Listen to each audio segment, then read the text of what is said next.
Report Malik Ahsan, young star T V news. صنعتی شہر hub میں ماہ رمضان مبارک کے بابرکت مہینے میں اجتماعی افطار کا سلسلہ بدستور جاری ہے۔ میر علی حسن ظاہری کی جانب سے 20ویں روزے کے موقع پر بھی مستحقین، مزدوروں اور مسافروں کے لیے اجتماعی افطار کا اہتمام کیا گیا۔ یہ اجتماعی افطار سردار حکیم علی زرداری ٹرسٹ کے تعاون سے منعقد کیا جا رہا ہے، جہاں روزانہ سینکڑوں افراد کو باعزت طریقے سے افطار کروائی جاتی ہے۔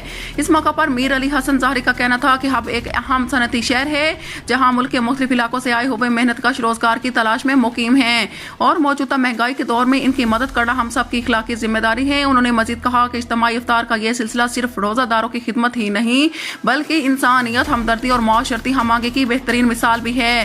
منتظمین کے مطابق اس اجتماعی دسترخوان کے ذریعے روزانہ سینکڑوں مزدوروں، مسافروں اور مستحق افراد کو افطار فراہم کی جا رہی ہے، جسے مقامی افراد کی جانب سے بھی خوب سراہا جا رہا ہے۔ Report Malik Ahsan, young star T V news.